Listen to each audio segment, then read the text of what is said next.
नमस्कार मंडळी, कसे आहात? आम्ही आलोय न्यू मेक्सिकोला आणि आता आम्ही फिरतोय अल्बाकर्की ह्या गावातलं ओल्ड टाउन, जिथे तुम्हाला सगळी मातीची घरं मी दाखवणार आहेत. आपल्याकडे सुद्धा अशीच मातीची घरं बघायला मिळतात. गावाकडे म्हणा किंवा राजस्थानकडे आपण गेलो तर अशीच घरं बघायला मिळतात, कारण इथे खूप हॉट वेदर आहे आणि त्यामुळे टू कूल इट डाऊन त्यांनी ही सगळी अशी मातीची सुंदर घरं बांधली आहेत. दुकानं सुद्धा तशीच आहेत. तर आपण आता हे पाहूया.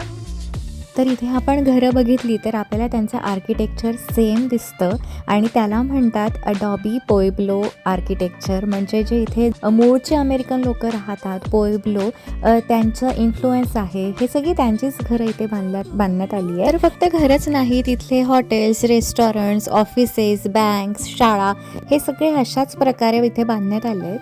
तर इथे लाल मातीपासून विटा बनवण्यात येतात. उन्हामध्ये त्या ड्राय केल्या जातात. त्याच्यानंतर सँड, मड, चिखल ह्या सगळ्या गोष्टी एकत्र करून ही घरं इथे बांधली गेली आहेत. यामध्ये वातावरणाचा सुद्धा खूप मोठा इथे हात आहे, कारण इथे नेहमी खूप गरम असं वातावरण असतं. त्यामुळे ही मातीची घरं बांधण्याने तिथे त्यांना थंडावा मिळतो आणि ही खूप सुंदर अशी घरं तुम्हाला मी दाखवते आहे. इथे फक्त घरच छान बांधली नाही आहे, तर प्रत्येकाने बाहेर किती स्वच्छ ठेवलं आहे आणि खूप सुंदर पद्धतीने सजवलं सुद्धा आहे. तर असं इथलं हे गाव आणि इथली ही मातीची घरं तुम्हाला कशी वाटली जरूर सांगा आणि अशाच व्हिडिओसाठी लाईक आणि सबस्क्राईब जरूर करा.